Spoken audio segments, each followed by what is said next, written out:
नमस्कार, आदाब, सत श्री अकाल। मैं हूं दानिश रजा खान और आप देख रहे हैं बीएनसी न्यूज का विशेष कार्यक्रम द डीआरके शो। आज हमारे साथ में मौजूद है वो वरिष्ठ नेता भाजपा के जिन्होंने अपने कार्यकाल के अंदर बुरहानपुर के अंदर कई चुनाव करवाए हैं। जी हां, हम बात कर रहे हैं बुरहानपुर के भाजपा के वरिष्ठ नेता और पूर्व जिला अध्यक्ष विजय गुप्ता। बहुत बहुत स्वागत है आपका।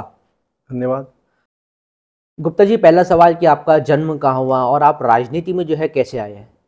मेरा जन्म सन 1962 को बुरहानपुर शहर का सिंदीपुरा जो मोहल्ला है जी, वहाँ पे मेरा नाना जी का परिवार है।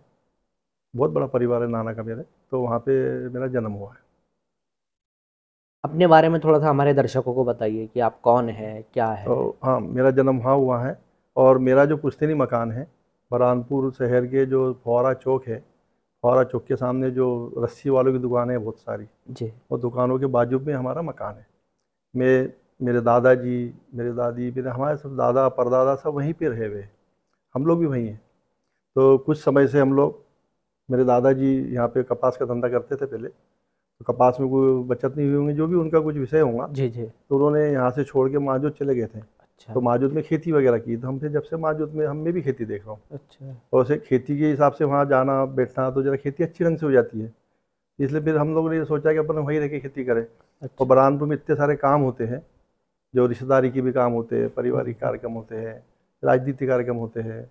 फिर भी मैं जिला अध्यक्ष रहा, तो जिला अध्यक्ष के नाते मेरे को तो रोज़ यहीं पे आना पड़ता था। कई बार तो फिर मेरा यहाँ पे मकान है, मेरी बहन भी यहीं है, मेरे सगे भाई यहाँ पे है, तो इनके यहाँ रुक जाता था, फिर दूसरे दिन यहाँ कार्यक्रम में शामिल हो जाता था। अच्छा, हाँ, राजनीतिक अनुभव, अब आपने बताया कि आपका राजनीतिक अनुभव राजनीति में कैसे आए। जी, राजनीति में सबसे मेन अनुभव और मेन कारण ये हुआ आने का कि जब मैं छोटा था, जी, तो 1975 में श्रीमती इंदिरा गांधी ने आपातकाल लगाया। हाँ, इमरजेंसी। तो इमरजेंसी लगाया, जी, इमरजेंसी लगी, तो वो चर्चा का विषय बना। जी, तो छोटे छोटे बच्चों की जहाँ ध्यान में आ गया इमरजेंसी क्या है, क्या है? तो मैं सक्रिय था। अच्छा, जी, तो मेरे सक्रिय होने वजह से बुरहानपुर आना जाना मेरा लगा रहता था, तो उस वजह से मेरे को ये सब जानकारी में था, अच्छा, तो मैं उस चीज़ को समझ सका। और फिर इमरजेंसी के बाद में जितने भी हिंदुस्तान के विपक्ष के नेता थे, ये श्रीमती गांधी ने इमरजेंसी में सबको जेलों में ठूस दिया था। तो जेलों में ठूसने के बाद में क्या हुआ कि उस समय ये मोबाइल का ज़माना नहीं था, टीवी भी नहीं थी, सिर्फ पत्राचार होता था, डाकिया पत्र ले जाते थे, करते थे। तो फिर भी देश के बहुत अच्छे अधिकारी कर्मचारी लोग जो थे, उन्होंने पत्राचार चलवाया जेलों से ही। जी, जो वहाँ पे विपक्षी नेता जितने जेलों में थे, जी, उनके पत्राचार चले। पत्राचार के माध्यम से सबने मिलकर तय करा, जयप्रकाश नारायण जी एक बहुत अच्छे, हिंदुस्तान के बहुत अच्छे नेता थे, जी, तो सबने तय करा कि इनको अपन इनके झंडे तले एक पार्टी गठन कर दे, जिसका नाम उन्होंने रखा जनता पार्टी। जनता पार्टी। हाँ, और चुनाव आयोग से चिन्ह मांगा हमारे भाई, हलदर किसान। जी, तो चुनाव आयोग ने निशान भी दिया। फिर चुनाव हुए 77 में, जी, चुनाव हुए तो सब पार्टियों ने मिलकर चुनाव लड़े, जनता पार्टी हलदर किसान के ऊपर और कांग्रेस अलग। तो कांग्रेस की बहुत बुरी गत हुई, बुरी तरह कांग्रेस हारी, जिसमें श्रीमती इंदिरा गांधी भी चुनाव हार गई। लेकिन वो सरकार 2 से ढाई साल ही चली थी। हाँ, वो सरकार 2-2.5 साल ही चली, जिसके प्रधानमंत्री बने थे मोरारजी देसाई, जी, जो गुजरात के रहने वाले थे, गुजराती थे, मैं भी गुजराती हूँ। हाँ, तो उन्होंने 2.5 साल चलाए, लेकिन अपने यहाँ बुरहानपुर और खंडवा लोकसभा के लिए एक विशेष घटना हुई। जी, भाई सब तो हिंदुस्तान में 2.5 साल सरकार चली, लेकिन खंडवा लोकसभा के लिए एक विशेष घटना ये हुई कि यहाँ से जो परमानंद गोविंद जी वाला, जी, वो मेरे के थोड़े दूर के रिश्ते में भी है, हाँ, और मेरे समाज के, गुजराती मोड़ वणिक समाज के वो भी है। अच्छा, तो उन्होंने पहला लोकसभा चुनाव, पार्टी ने उनको टिकट दिया, उन्होंने चुनाव लड़ा, जी, वो अच्छे भारी मतों से चुनाव जीते। जीत के गए तो दिल्ली में स्कूटर चलाते समय वो एक ट्रक के चपेट में आ गए, उनका एक्सीडेंट हुआ। एक्सीडेंट होने से वो शांत हो गए। अब शांत हुए तो फिर उपचुनाव हुआ। उपचुनाव हुआ तो मैं अपने आप को इतना सौभाग्यशाली समझता हूँ कि हमारे राष्ट्रीय अध्यक्ष जी, कुशाभाऊ ठाकरे जी और मध्य प्रदेश को गढ़ने वाले जी, और पूरे संगठन को गढ़ने वाले, आज उनका सब तरफ सम्मान है, इज्जत है। ऐसे हमारे कुशाभाऊ ठाकरे जी ने हमारे यहाँ से चुनाव लड़ा, वाह, लोकसभा का चुनाव अपने यहाँ से उन्होंने चुनाव लड़ा, खंडवा लोकसभा से। खंडवा लोकसभा से। तो सब जगह प्रचार पे गए, वो हर विधानसभा में 1-1 2-2 दिन दिए उन्होंने। जी, तो हमारे यहाँ मांजोद भी आए, जहाँ मैं रहता हूँ उस गांव में आए। वहाँ उनका आने का कारण ये हुआ कि वहाँ पे एक हमारे वरिष्ठ नेता थे, सोपानराव जाधव करके, जी, शेखापुर में एक नाना पाटिल थे। ये जो जनसंघ को स्थापित करने वाले लोग थे, भारतीय जनता पार्टी को स्थापित करने वाले लोग थे। जी, जी, तो ये उनसे मिलने में वहाँ आए, प्रचार करने के दौरान वहाँ मिलने आया, तो हम लोग भी थे, हमने उनके साथ में बिल्कुल करीब में रहे। फिर उन्होंने 4-5 गांव में वहाँ पे घूमे, थोड़ा प्रचार किया, हम लोग उनके साथ में घूमे। मतलब इतना मैं अपने आप को सौभाग्य समझता हूँ कि हमारे राष्ट्रीय अध्यक्ष के साथ में हमने प्रचार किया। हाँ, तो वहाँ से राजनीतिक जीवन का जो शुरुआत हुई, फिर वो प्रचार में हम लोग जाते थे। पहले कुछ साधन नहीं होने की वजह से साइकिल आती थी गाँव में जी। हम युवा थे तो हमको साइकिल चलाने का शौक, और हमारे सोपानराव दादाजी और बड़े नेता थे, उनको अपने बैनर पोस्टर चिपकाना है, कौन करेगा, तो बच्चे करेंगे। हाँ। तो वो उनके घर से चिक्की बना के देते थे, पोस्टर देते थे, हम गाँव जाके वो चिपका के आते थे, साइकिल चलाने को मिल जाती थी और काम का काम हो जाता था। तो वहाँ से ऐसी प्रेरणा जगी कि ये तो काम बहुत अच्छा है, जनता की सेवा करना चाहिए जी।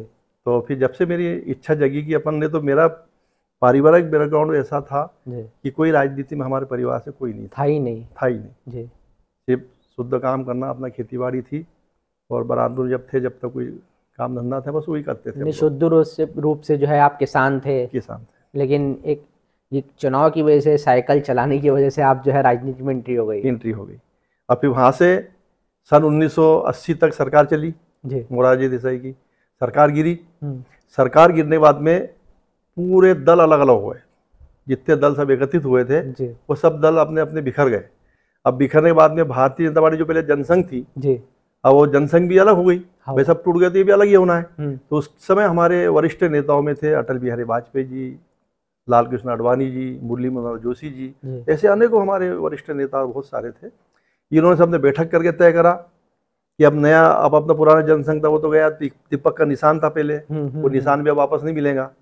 तो फिर उन्होंने नया गठन किया। नया गठन मतलब उसको बोलते हैं जन्म, नया जन्म होना, नया जन्म। तो नया जन्म भारतीय, फिर उन्होंने सबने मिलकर तय करा, उसका नाम रखा भारतीय जनता पार्टी, और चुनाव चिन्ह उस समय मांगा उन्होंने कि कमल का फूल। तो 1980 में तो कमल का फूल का निशान मिला।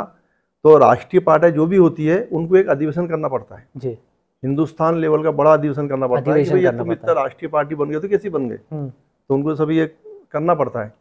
तो भारतीय जनता पार्टी ने सबसे पहला अधिवेशन रखा बॉम्बे में रखा, वो 1980 में रखा जी। अभी जो 6 अप्रैल आ रही है, हम स्थापना दिवस मनाते हैं। हाँ, भारतीय जनता पार्टी का स्थापना दिवस 6 अप्रैल को। तो उस दिन भारतीय जनता पार्टी बनी थी जी, उस दिन कमल का फूल का निशान मिला था। तो इसलिए आज भी अभी 6 अप्रैल आने वाला है, पूरे हमारे मध्य प्रदेश में और हिंदुस्तान में 6 अप्रैल का स्थापना दिवस मनाया जाएगा, हर गाँव में। अब तो हम बूथ बूथ पे मनाते हैं। अच्छा। तो उस कार्यक्रम में मैं बॉम्बे भी गया था, मतलब उस समय 1980 के उस समय ही आपने जो है पार्टी के अंदर वहाँ पे अधिवेशन में गए थे आप? अधिवेशन में गया था, वहाँ 3 दिन शामिल रहा। सब बड़े नेताओं के भाषण होते थे, और वहाँ पे सब पंडाल लगे थे, पूरे हिंदुस्तान के जितने प्रदेश है उतने पंडाल थे, सब पे लिखा था मध्य प्रदेश। तो मध्य प्रदेश के सब लोग एक पंडाल के अंदर होते थे। तो 3 दिन हम वहाँ रहे, और वहाँ पे जब भाषणबाजी होती थी बड़े बड़े नेताओं की जी। तो उसमें सबसे आखिरी में भाषण होता था अटल बिहारी वाजपेयी जी का जी। उनका हर भाषण इतना प्रेरणादायी भाषण होता था कि दिल को छू लेता था बिल्कुल। उसी समय उन्होंने बोला था कि कीचड़ में कमल खिलेगा, है ना। तो वो बहुत अच्छा बोलते हैं वो अब मैं उसको अभी बता नहीं पा रहा हूँ। तो कमल का फूल का निशान के लिए उन्होंने बोला, और फिर जनता के लिए क्या करना चाहिए, अपना जीवन कैसा होना चाहिए, और अपन राजनीति में आए तो क्यों आए। तो ये एक सब पूरा मापदंड वो बताते थे। तो मेरे को भी बहुत अच्छा लगा कि नहीं अपन ये भी काम करना चाहिए। तो फिर मैं उसके साथ में फिर जुड़ा उसके बाद, और वहीं पे 1980 में फिर वहीं पे आदरणीय सांसद अपने पूर्व नंद कुमार सिंह चौहान जी से वहीं बॉम्बे में हमारी मुलाकात हुई। वो भी आए थे वहाँ, तो वही पंडाल में हम साथ में रहते थे। तो सोपानराव दादा ये लोग तो उनको अच्छी तरह जानते थे, मेरा तो परिचय था नहीं। तो फिर मेरा वहाँ से उनसे परिचय हुआ, वहाँ से उनके संपर्क में आया। फिर बाद में विधानसभा चुनाव आ गए। अच्छा। फिर विधानसभा चुनाव, पहले लोकसभा चुनाव हुए। हाँ। फिर लोकसभा चुनाव के बाद में फिर विधानसभा चुनाव आए। 80 में आए वो भी 80 में हुआ है सब कार्यक्रम। अच्छा। तो 80 में जब चुनाव हुए विधानसभा के, तो नंद कुमार सिंह चौहान जी ने पहला चुनाव लड़ा विधानसभा का। तो जो हमारे शाहपुर क्षेत्र से, हम शाहपुर क्षेत्र में आते हैं। अच्छा। उस समय बरहानपुर जिले में 3 विधानसभा होती थी और तीनों सामान्य थी। तो उसमें अभी जो परिसीमन हुआ, परिसीमन में बरहानपुर जिले में 2 ही विधानसभा बची, एक हो गई अजजा जी, और दूसरी अपनी हो गई बरहानपुर सामान्य। तो सामान्य जो हुई, जो शाहपुर का जो आधे से ज्यादा बल्कि आधा हिस्सा वो पूरा बुरहानपुर में जुड़ा। और हम लोग 1980 से शाहपुर विधानसभा में घूम रहे, और नंदू भैया के साथ में हर जगह हर गांव में जाना है मेरा, सब लोगों से मिलना जुलना, मतलब आज से 40 साल पहले से मैं मिल रहा हूँ। आज वो बुरहानपुर विधानसभा में आ गई है। तो इसके पहले जितने भी चुनाव हुए, फिर राजनीति में आने के बाद तो ये मेरे को अच्छा लगता गया, मैं आगे बढ़ता चला गया। फिर पार्टी ने मेरे को वहाँ खकना मंडल का मंडल अध्यक्ष बनाया। फिर आप राजनीति में एंट्री हो गए? हाँ, एंट्री हुई। तो मंडल अध्यक्ष बनने के बाद वहाँ खकनार जनपद है, खकनार जनपद में पहले कांग्रेस का अध्यक्ष ज़्यादा बनता था, क्योंकि पहले कांग्रेस के वर्चस्व था सब जगह, हर जगह बड़े बड़े नेता जो थे कांग्रेस के नेता थे, बीजेपी के लोग थे ही नहीं। और जब हम लोग गाँव में घूमने जाते थे, नंदू के साथ में हम लोग घूमने भी जाते थे, तो कई जगह लोग हमको गोबर फेंक फेंक के मारते थे, कोई मट्टी ढेकले फेंक के मारते थे, चलो तुम कैसे आ गए, तुम क्यों आ गए। गोबर भी लोगों ने, हम लोगों ने, कांग्रेस का वहाँ पे प्रभाव था। हाँ, कांग्रेस का प्रभाव था। तो वहाँ के लोग हमको गोबर फेंक फेंक के मारते थे, कैसे आ गए तुम प्रचार करने यहाँ पे। अच्छा, ये हमने हमारे आंखों से नज़ारा देखा हुआ है। अच्छा, और उस समय, हाँ, उस समय नंदू भैया वो जरा भी टस से मस नहीं होते थे और प्रचार करते थे। वाह। ये बताइए कि जिस नंदू भैया की आप बात कर रहे हैं, खंडवा सांसद, लोकसभा के सांसद, स्वर्गीय सांसद, उनके आप काफ़ी करीबी भी जो है बाद में माने जाने लगे थे। क्या कुछ आपने उनसे सीखा है? उनसे मेरा बहुत कुछ सीखा। आज मैं जहाँ भी हूँ उनकी ही बदौलत हूँ, उनके ही कार्यक्रम को देखते हुए मेरा, जैसे सबसे पहले तो अटल जी को देखते हुआ, परमानंद जी को देखते हुए मन हुआ। उसके बाद में सबसे प्रेरणादायी मेरे रहे नंद कुमार सिंह चौहान जी। उनका सरल स्वभाव, सरल व्यक्तित्व, कोई लप्पन छप्पन नहीं उनके पास। कोई भी आदमी आ जाए उनके घर, उनकी सेवा करते थे, उनका काम करते थे वो। तो वो देख के मेरे को सीखने को मिला कि आदमी ने यदि राजनीति माना है, जीवन में कुछ करना है, तो इस टाइप का काम अपने को करना पड़ेगा, तो सफलता अपने को मिल सकती है। यदि अपन अपनी मन मर्जी चलाएंगे तो काम सफल नहीं हो सकते। तो नंदू भैया से मेरे को ये सीखने मिला। और नंदू भैया ने भी फिर मेरे पे इतना भरोसा किया कि खकनार की जनपद का, फिर मैं वहाँ पे मंडल अध्यक्ष के नाते देखा, तो वहाँ पे पहले कांग्रेस का अध्यक्ष बनता था जी।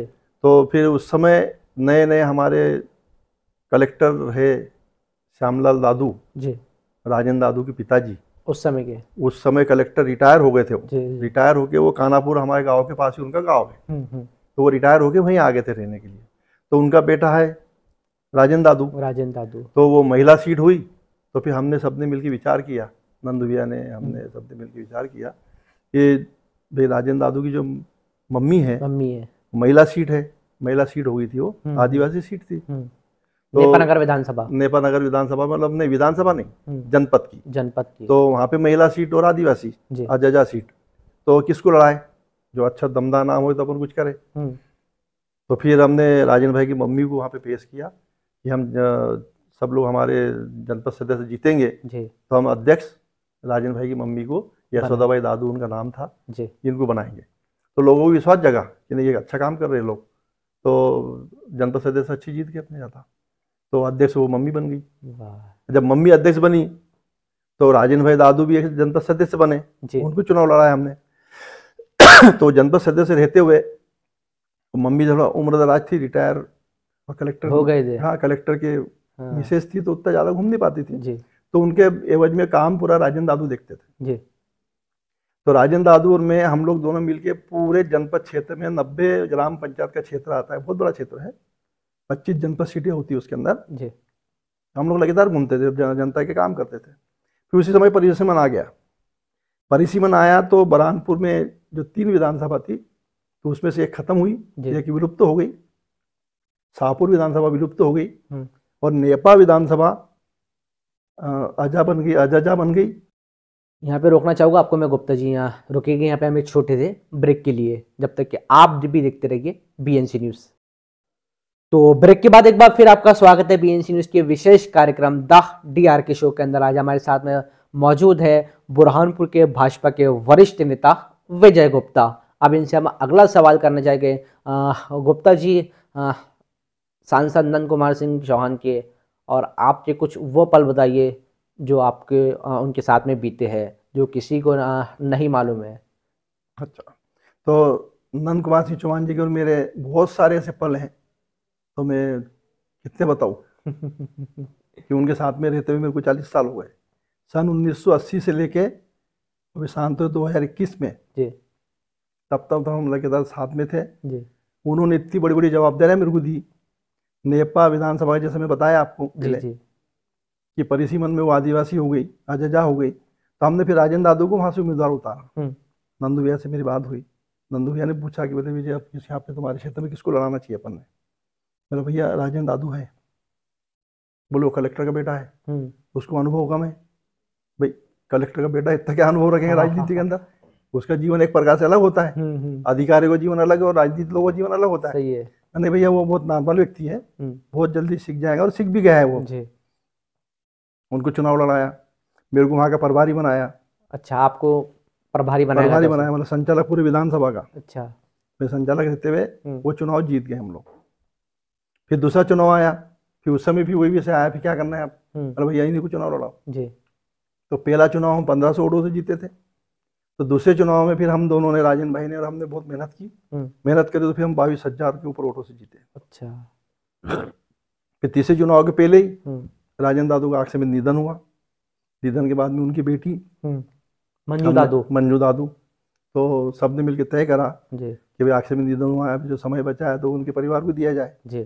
तो मंजू दादू जो चुनाव लड़ने पे हमने लड़ाया जिसको, उसको भी ABCD भी नहीं मालूम थी राजनीति की। अच्छा। वो कॉलेज पढ़ रही थी और कॉलेज से सीधा उसको उठा के लाए और चुनाव लड़ा दिए।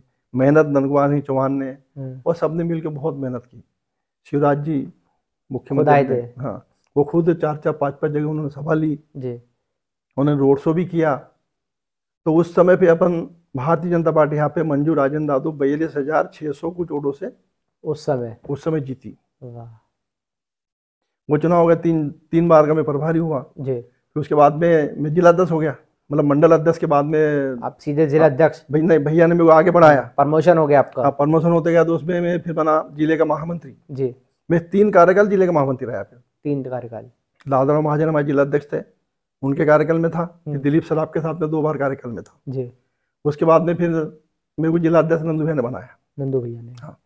मैंने किसी से मांग नहीं करी कि मेरे को जिला अध्यक्ष बनना है, मैंने किसी से मांग नहीं करी मेरे को मंडल अध्यक्ष बनना है, और मैंने किसी से मांग नहीं की कि मेरे को जिले का महामंत्री बनाओ। तीनों बार सबने मिलकर मेरा नाम तय करा, जिला अध्यक्ष का वैसा ही हुआ। और फिर मैं 4.5-5 साल के लगभग जिला अध्यक्ष रहा, 2 कार्यकाल रहा। आप काम पे ज्यादा विश्वास करते थे? मैं काम पे विश्वास करता था और आज भी मेरा स्वभाव है, खेती करता हूँ, दूसरा कोई काम नहीं है, सिर्फ राजनीति में जाना और जनता की सेवा करना।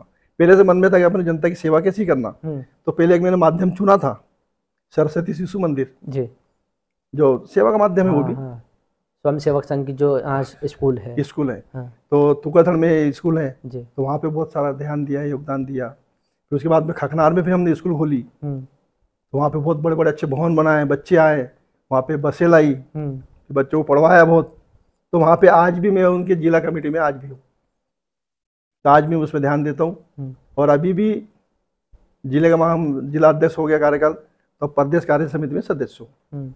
लेकिन पहले से ही मेरे को जहाँ भी लोग बुलाते हैं, शादी ब्याह हो गए, कहीं गमी हो गई, कहीं मौत हो गई, तो वहाँ बैठने जाना है, कई लोगों ने बुलाया कि यहाँ कोई कार्यक्रम है उसमें जाना है, तो मैं तुरंत जाता हूँ, रोज जाता हूँ, रोज डेली। आज भी वही मामूल है? आज भी वही माहौल है। और आज भी, और जाता भी हूँ तो कहीं से डीजल की कोई व्यवस्था नहीं है, मेरे जेब से डालता हूँ, खेती में जो कमाई होती है उसमें से डालता हूँ, मेरी गाड़ी, मेरा ड्राइवर। ये तो एक हिसाब से हम ऐसा मान सकते हैं कि हाँ, घर बेच के तीरथ करने वाला काम करते हैं आप तो। हाँ, तो पर मैं उसको वो नहीं मानता, मैं उसको मैं क्या मानता हूँ, आज मेरे को इतना जो सम्मान, जो इज्जत क्यों मिल रही है। मैं एक भाजपा का पूर्व जिला अध्यक्ष भी हूँ, भाजपा ने मेरे को मंडलाध्यक्ष बनाया, कितना बड़ा विश्वास किया। फिर उसके बाद में जिले का महामंत्री 3 राउंड का बना, फिर जिला अध्यक्ष बनाया, तो मेरे को सम्मान मिला ना। आज मैं भी प्रदेश का कार्य समिति में सदस्य हूँ, आज पूरे जिले में घूमता हूँ, अधिकारी नमस्ते करता है, बात करता है, पहचानता है। तो जब मेरे को ये पार्टी से पहचान मिली है ना, तो इस पहचान के लिए तो मैं क्या पार्टी से पैसा मांगूंगा या डीजल के लिए सोचूंगा मैं डीजल कहाँ से लाऊं। इतना मैंने खर्चा करना चाहिए मेरे पार्टी के लिए। यदि मेरे को इतना सम्मान दे रही है तो उसके लिए मैंने खर्चा नहीं करना चाहिए। ये मेरे स्वयं से खर्चा करता, मेरे को खुशी होती। इन्हें कहीं से कोई आवक नहीं, इन्हें बस जो अपनी खेती किसानी से निकाल के जो है पार्टी पे खर्चा करना, बस पार्टी का काम करना, जो जितना जरूरी उतना करना। गुप्ता जी ये बताइए कि जो कांग्रेस का ऐसा आरोप है कि जो भाजपा है बुरहानपुर के जिले के अंदर 8 से 9 गुटों के अंदर जो है वो बढ़ चुकी है क्या, और इसका खामियाजा उनको जो है आने वाले चुनाव के अंदर यानी जो आपको है भाजपा को भुगतना पड़ेगा, क्या कहेंगे आप? इसमें मेरा तो सीधा आकलन है, ये कोई गुटबाजी में बटी भी नहीं है पार्टी। भाई समय है, भाई पूरे जिले के लोग मेहनत कर रहे हैं, हर किसी की इच्छा होती है कि मैं चुनाव लड़ूं। कोई सोचता मैं विधायक का चुनाव लड़ूं, कोई सोचता मैं महापौर का चुनाव लड़ूं। भाई मैं इतने सब वर्षों से मेहनत करो तो मेरे को कुछ तो मिले, कोई तो पद पे मैं जाऊं। तो जब दिख रहा है कि सामने चुनाव आ रहे हैं, हर कोई अपना पक्ष रखने को तैयार होता है, और पक्ष रखना भी चाहिए। फिर पार्टी जब भाजपा में एक खासियत ये है कि पार्टी जब भोपाल से जो कोर कमेटी बैठती है वहां से जब नाम तय हो जाता है तो फिर भाजपा के लोग उस पर उसका विरोध नहीं करते। जिसका नाम तय होकर आ जाएगा फिर सब लोग उसका काम ये तो भाजपा की खासियत है, ये खासियत है। भाई पहले तो मांग करेंगे ना, भाई मांग करना चाहिए, 8-10 लोग हो 15 लोग हो, क्या दिक्कत है, हर कोई अपना अपना पक्ष रखेगा। और उनको जो ऊपर वाले जो बैठे हैं उनको जो लगेगा कि भाई कौन आदमी ठीक रहेगा, कौन आदमी इसमें चुनाव जिता के ला देगा, मतलब क्रेज अच्छा है, किसका क्रेज अच्छा है, मध्य प्रदेश में तो सरकार बनाना है। तो भाई यहाँ से विधायक भी जीत के जाना चाहिए, तो ये तो सरकार बनेगी। तो वो बहुत ऐसा आकलन करते हैं, कई प्रकार के सर्वे करते हैं, वो भी अपने मर्जी से कुछ नहीं करते। अच्छा, मर्जी से वहाँ पे एक भी व्यक्ति की नहीं चलती, वहाँ तो सर्वे जाएगा 200 प्रकार का, और सबसे जानकारी ली जाएंगी, उसकी पृष्ठभूमि पूरी देखी जाएंगी, उसके बाद में उसका टिकट फाइनल होता है। ये बताइए कि जो कांग्रेस का एक और आरोप है कि जो आम आदमी पार्टी है, हसदुद्दीन अवैसी की MIM पार्टी है, वह भाजपा की B टीम है, इसको लेके क्या कहेंगे? अब कांग्रेस का काम है आरोप लगाना। कांग्रेस कितने प्रकार के आरोप लगा रही है जी। अभी आपने देखा राहुल गांधी मोदी जी पे आरोप लगाता है हमेशा कि प्रधानमंत्री चोर है। अब बताओ ये आरोप कोई सजा तो मिली ना, सजा मिल गई उसको, है ना, वो भी हो गया। और दूसरी बात वो बोलता है कि हमेशा मतलब प्रधानमंत्री पे कुछ भी प्रकार के आरोप लगाते रहता है। अभी पीछे एक आरोप लगा है कि बोले देश में गरीबी बहुत है।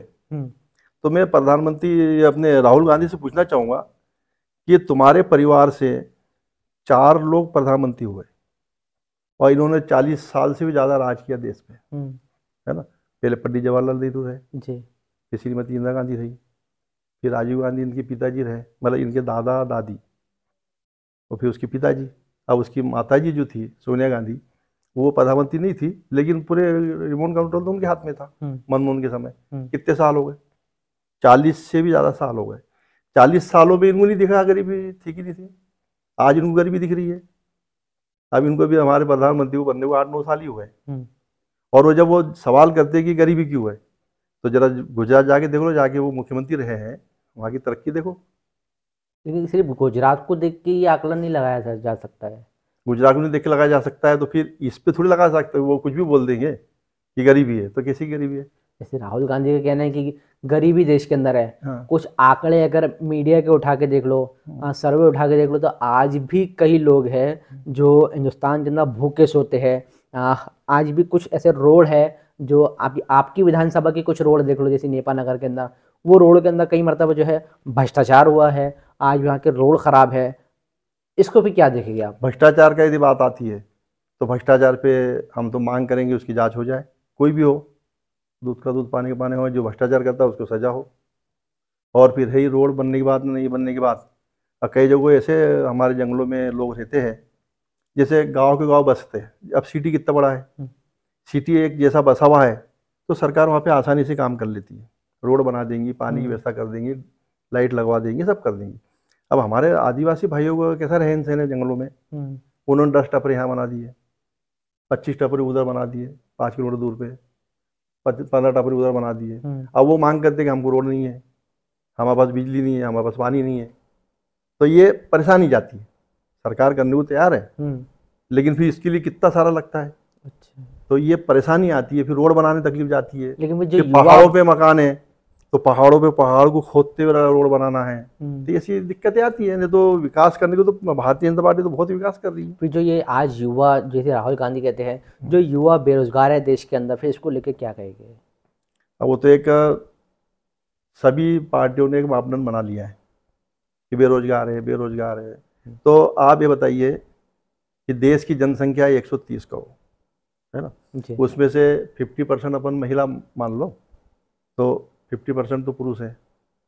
तो पूरे हिंदुस्तान में इतनी नौकरियां है क्या कि जो सबको नौकरी मिल जाएंगी? नहीं, संभव नहीं, लेकिन बिजनेस भी कुछ दे सकते हो। तो बिजनेस तो सरकार बहुत सारे दे रही है। बिजनेस के लिए कितने सारे प्रावधान हमारे मुख्यमंत्री ने खोल के रखे हैं, अपने प्रधानमंत्री ने खोल के रखे हैं।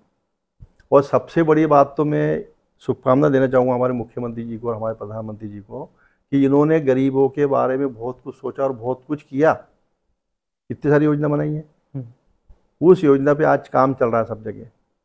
अब जैसे लड़की जन्म लेती है, पहले लड़की जन्म लेती थी तो गरीबों में सब जगह एक बात होती थी, क्या बोलते थे वो, कि बुहारी आ गई, बुहारी आ गई। पहली लड़की हुई तो थोड़ा नाराज होते थे, दूसरी लड़की यदि हो गई तो उसको चिढ़ जाते थे घर के लोग, ये बहू कैसी है, बोले बस लड़कियों को जन्म दे रही है, लड़का क्यों नहीं हो रहा है। और पहले तो एक समय ऐसा था कि जब लड़की जन्म लेती थी तो कुछ लोग उसके अलग प्रकारों से नजरिया हो जाता था लोगों का। हाँ, नजर बिगड़ जाता था। और फिर उसके बाद में फिर एक समय आया जो सोनोग्राफी का जमाना आ गया जी। तो सोनोग्राफी में वो दिखने लग गया कि लड़की है कि लड़का है। तो कई लोगों ने सोनोग्राफी चालू कर दी, तो उनका कोख में उसको मारना शुरू कर दिया, लड़की दिखी कि उसका गर्भपात करा दिया जी। तो ये लड़की के बारे में ये सोच थी पहले के लोगों की, आज हमारे मुख्यमंत्री ने इसको बदला है। ये बदला ऐसा है कि मुख्यमंत्री ने बोला कि भाई तुमसे लड़कियों को पालन पोषण नहीं होता है, तुमसे लड़की का पालन पोषण नहीं कर पाते आप लोग, तो उसका पालन पोषण मैं करूँगा मामा बन के। भाई उसको जन्म लेने दो, उसको पढ़ाई से लेके भाई जन्म लेने के, जैसे गर्भवती महिला होती है 4 महीने की हुई, आंगनवाड़ी कार्यकर्ता उसको लिख के देती है, उसके खाते में 4,000 रुपये मिल जाते हैं, है ना। फिर उसकी डिलीवरी होती है तो उसको फिर 12,000 मिलते हैं। तो 16,000 क्यों देती है सरकार? कि भाई लड़कियों को गर्भपात कराया जाता था तो अब गर्भपात न हो, लड़कियां जन्म ले और पब्लिक की मानसिकता बने कि लड़की आने से देखो पैसे मिल रहे है ना। फिर उसका नाम दिया मुख्यमंत्री ने लाडली लक्ष्मी योजना। लाडली लक्ष्मी योजना हो गई वो तो, पर लाडली लक्ष्मी नाम दिया उसका, तो लाडली लक्ष्मी नाम दे दिया। पहले क्या बोलते थे, बुहारी आ गई, आज उस नाम को चेंज हो गया। अब आप कहीं भी पूछ लेना, कभी डिलीवरी होती किसका क्या हुआ रे भाई, तो कोई लड़का हुआ तो बोलता लड़का हुआ, और दूसरा लड़की हुई तो क्या बोलते वो, लड़की हुई, ऐसा नहीं बोलते, लक्ष्मी हुई, लाडली लक्ष्मी आई है हमारे यहाँ, ऐसा बोलते। आज सम्मान दिलाया हमारे मुख्यमंत्री जी ने।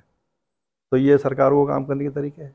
अच्छा, धर्म की राजनीति में क्या कहेगा, क्योंकि कांग्रेस का भी और भी जो है कई अन्य राजनीतिक दल है, उनका ऐसा आरोप है कि जो है भाजपा धर्म की राजनीति करती है, आपस में लड़ाती है और चुनाव जीतती है। इस पे आप क्या कहेंगे, क्योंकि आप भाजपा की वो नेता है जब से भाजपा की स्थापना हुई थी, क्या कहेंगे आप? मैं इस पे ये बोलना चाहूँगा, और सर इस पे ज़्यादा तो कम ही बोलूँगा, लेकिन एक बताना जरूर चाहूँगा कि सनातन धर्म जी, ये जो पृथ्वी पे जब से दुनिया बसी है, यहाँ कौन सा धर्म आया है? सबसे पहले आया सनातन धर्म, मतलब हिंदू नाम से धर्म आया। आज मैं सबको ये बताना भी चाहूँगा कि आज ऊपर अपने हाथ में तो है नहीं, आकाश से जो बच्चा जन्म लेता है या भगवान उसको जन्म देता है या अल्लाह उसको जन्म दे के भेजता है ना, तो वहाँ से जब भेजता है तो वो वहाँ से कोई हिंदू बना के भेजता है या मुसलमान बना के भेजता है क्या? वो तो एक रूप में भेजता है सिर्फ, है ना, इंसान के रूप में भेजता है, सनातन के रूप में भेजता है। ये सनातन व्यक्ति है, सनातन धर्म है, उस रूप में वो आता है। उसको मुसलमान यहाँ बनाया जाता है, सिख यहाँ बनाया जाता है, ईसाई यहाँ बनाया जाता है, यही तो बनता है। इसके वहाँ से आता है क्या भाई? यदि कोई मुस्लिम है तो वहाँ से जो बच्चा जन्म लेता है तो वो मुस्लिम जन्म लेता है क्या? नहीं, वो तो अपन यहाँ पे उसको मुस्लिम बनाते हैं ना। तो धर्म के विषय में ये बोलना चाहूँगा, और धर्म पे ज़्यादा आदमी ने वो भी नहीं करना, क्योंकि हर किसी को अपना अपना क्या था कि पहले जनसंख्या बहुत कम थी। जैसे अपने सगे भाइयों पे से ले लो आप, एक छोटी सी बात है, उसका रूप बढ़ जाता है फिर, तो छोड़ अपने भाइयों पे से ले लो। अब एक भाई में एक ही घर में 4 भाई है, 4 भाई में पटती है क्या? नहीं पटती। तो 4 भाई जब अलग होते हैं तो वो उसकी सलाह मानने को तैयार नहीं होता, वो दूसरा भाई उसकी बात मानने को तैयार नहीं होता, तो वो अपनी दिखाता है, वो अपनी दिखाता है, और जितने वो दूर होते जाते हैं तो अपने मुस्लिम। लेकिन गुप्ता जी, आप इस पर क्या कहेंगे कि जिस तरीके से भी जो चुनाव आते हैं और डायरेक्ट से जो है दंगे देश के अंदर भड़क जाते हैं, अभी कुछ दिनों के और अभी भी जो है बिहार के अंदर चल ही रहे हैं, महाराष्ट्र के अंदर हाल इतने बुरे हो गए हैं कि वहाँ पे दंगे चालू हो गए हैं, क्या कहेंगे आप? अब इसमें कुछ राजनीतिक लोग होते हैं जी। या तो गुंडा टाइप के स्वभाव रखने वाले लोग होते हैं जो आपस में लड़ाओ, जैसे अंग्रेज अपने यहाँ होके गए, अंग्रेज ने भी यही किया, उसी को फॉलो करने वाले लोग अपने हिंदुस्तान में आज भी है जी। कि आपस में लड़ाओ और अपना वर्चस्व बनाओ। तो ऐसे लोग हैं, इनको पहचानना पड़ेगा, इनको पहचान लेंगे ना अपन तो अपने आपस के झगड़े खत्म हो जाएंगे हिंदुस्तान में। भाई आज प्रधानमंत्री नरेंद्र मोदी है या मुख्यमंत्री शिवराज सिंह चौहान जी है, कोई भी योजना बना रहे हैं तो भारतीय जनता पार्टी कोई योजना अलग बना रही है क्या? मुस्लिम के लिए अलग है या हिंदू के लिए अलग है? ऐसा कोई भेदभाव दिखा गया आपको, है ना? तो मेरा कहना यही है कि कोई सरकार है या कोई भी अच्छा व्यक्ति जो समझता है तो वो कभी भी ये बातें नहीं करेगा कि वो मुसलमान है और हम हिंदू है, ऐसी बातें कोई नहीं करेगा। पर आजकल कुछ अलग तत्व आ गए हैं, वो तत्व आने से वो कुछ ऐसा वाई मिलती है, वो चिल्लाहट होती है, जय जयकार होता है तो उनको अच्छा लगता है, तो उसमें वो दोनों समाज में ऐसे लोग हैं, तो उस वजह से वो अपने देश की समस्या कुछ बिगड़ी थी, कुछ सुधर भी रही है, कभी बिगड़ेंगी कभी सुधरेंगी, ये तो अनादिकाल से चला जा रहा है। बिल्कुल गुप्ता जी, हमारे सवाल आपके जवाब जारी रहेंगे, लेकिन यहाँ पे रुकेंगे हम एक छोटे से ब्रेक के लिए, जब तक कि आप भी देखते रहिए बीएनसी न्यूज़। तो ब्रेक के बाद एक बार फिर आपका स्वागत है बीएनसी न्यूज़ के विशेष कार्यक्रम द डीआरके शो के अंदर। आज हमारे साथ में मौजूद है भाजपा के वरिष्ठ नेता विजय गुप्ता। गुप्ता जी, अब आपसे ये सवाल रहेगा कि अब हम आपकी बात कर लेते हैं। आपने विधायक की दावेदारी की, क्या सोच के दावेदारी की आपने? दावेदारी का मतलब ये है कि जैसे मेरे को 45 साल हो गए जी, अब मेरे को ऐसा लगा और यहाँ के बहुत से कार्यकर्ताओं को भी कहना पड़ा, मेरे को ऐसे कि कोई पद की लालच पहले से नहीं है, ना कोई ऐसे कोई लालच मेरे पास है, ना पैसे देने की भी लालच नहीं है, जो अपने घर के पुरता काम धंधे पुरता हो जाए उसमें मैं संतुष्ट हूँ। पर यहाँ के वरिष्ठ जनों ने बोला कि अब आवश्यकता है और पार्टी भी चाह रही है, जैसा गुजरात पैटर्न चुनाव हुआ जी, तो वहाँ भी साफ सुथरे लोग उनको टिकट दिए गए और एक तरफा 156 सीटें जीत के आ गई वहाँ पे। तो जनता जनार्दन जो है वो एक साफ सुथरे व्यक्तियों को देखना चाहती है, अच्छे आदमी को देखना चाहती है, वो ये तामझाम में दिखावा करने वाले लोगों को पसंद नहीं कर रही है, वो बोल नहीं रही है, जनता बोलती नहीं कभी भी, वो सिर्फ मन में ले लेती है कि अब अपने को क्या करना है जी। तो उस पर ऐसा लगा और हमारे कुछ वरिष्ठों का भी आग्रह हुआ कि विजय भाई आप जब इतना मेहनत करते हो, घूमते हो, तो ये तुमने जब जिलाध्यक्ष की जवाबदारी संभाली थी जी, तो तुम्हारे कार्यकाल में कोई विवाद नहीं था, बहुत अच्छा कार्यकाल चला। और मेरे समय तो यहाँ पे बरहानपुर जिले में नंदू भैया सांसद थे और प्रदेश के अध्यक्ष भी थे, अर्चना दीदी कैबिनेट मंत्री थी, अच्छा, और वरिष्ठ जन भी थे, सभी थे, पर कभी भी कहीं भी जरा सा मैंने 1% भी विवाद का कहीं आपको देखने में नहीं आया होगा कि कहीं जरा सी भी खिंचातानी हुई क्या, क्योंकि सब सामंजस्य बना लेता था मैं। और एक चीज़ बहुत अच्छी है, मैं धन्यवाद दूंगा हमारे कार्यकर्ताओं को भी और हमारे सभी नेताओं को कि वो मैं यदि कुछ बोलता हूँ समझाता हूँ तो बहुत जल्दी तुरंत मेरी बात मान लेते हैं, ये मेरा भी सौभाग्य है बहुत अच्छा। तो इस वजह से कोई विवाद ही नहीं हुए, तो इस वजह से इनका सबका कहना पड़ा, बोले विजय भाई यदि आप आएंगे तो आपका समझाने का तरीका अच्छा है और आप कार्यकर्ताओं का सम्मान भी करते, क्योंकि कार्यकर्ताओं को कुछ चाहिए नहीं, कार्यकर्ताओं को मान सम्मान चाहिए, उसको मान सम्मान मिल जाएगा ना तो कार्यकर्ता तन मन धन से पार्टी की सेवा करता है। तो इसलिए मेरी भी इच्छा हुई, हाँ यार सही बात है, और अपन जब इतने साल मेहनत की है तब मेरी उम्र भी अब 61 साल के लगभग हो रही है, अब इसके बाद कोई मौका मेरे को मिलेगा नहीं, अब मौका यदि मिल भी रहा है तो सेवा करने का मौका मिल रहा है, तो सेवा करना मेरी इच्छा है, यदि भगवान ने चाहा, आप लोगों सबका सहयोग रहा और ऊपर वाले पार्टी के नेताओं का आशीर्वाद रहा, टिकट मिल गया तो फिर जनता से निवेदन करके कोशिश करें कि अपन जीते। और मेरे को पूरा विश्वास है, मेरे को पूरे अपने आप पे विश्वास है कि अब मेरे को यदि टिकट मिलता है जी तो अच्छे मतों से अपन जीतेंगे, सम्मानजनक मतों से अपन जीतेंगे। कहीं ऐसा तो नहीं कि आपको ऐसा लगता है कि भाजपा में वैसा कोई नेता ही नहीं बचा हो कि जो विधायक बनने के बाद जनता की समस्या का निराकरण ना कर सके, इसलिए आपने अपनी दावेदारी पेश की? नहीं, ऐसा कुछ नहीं है, ऐसा नहीं होता। जैसा मैं जिलाध्यक्ष था जी, तो मेरे से भी सैकड़ों लोग अच्छे थे यहाँ पे, पर योग रहता है, जवाबदारी किसी एक को मिल सकती है जी, तो उस समय जवाबदारी मेरे को मिली तो मैंने उसको निभाया। तो ऐसे सैकड़ों लोग हैं, आज भी सैकड़ों लोग हमारे भारतीय जनता पार्टी में होंगे कि जो विधायक के दावेदार होंगे और अच्छे विधायक साबित हो सकते हैं। तो इसमें कोई ऐसा नहीं कि कोई एक व्यक्ति से कोई दुनिया चले, नहीं, ये तो बहुत लंबी दुनिया है, करोड़ों साल अरबों साल चलने वाली दुनिया है, एक अपने तुपने लोगों से क्या होने जाने वाला है इसमें। आप खकनार तहसील के और नेपानगर विधानसभा के ग्राम मांजरोद के रहने वाले हैं। आपने खकनार से भी, अब जब नेपानगर से भी दावेदारी पेश कर सकते थे, बुरहानपुर से ही दावेदारी क्यों पेश की आपने? भाई नेपानगर इसलिए नहीं कर सकते जी कि वो आरक्षित सीट है, अजजा सीट है और हम सामान्य में आते हैं। अच्छा। तो वहाँ से अपन लोग दावेदारी कर ही नहीं सकते।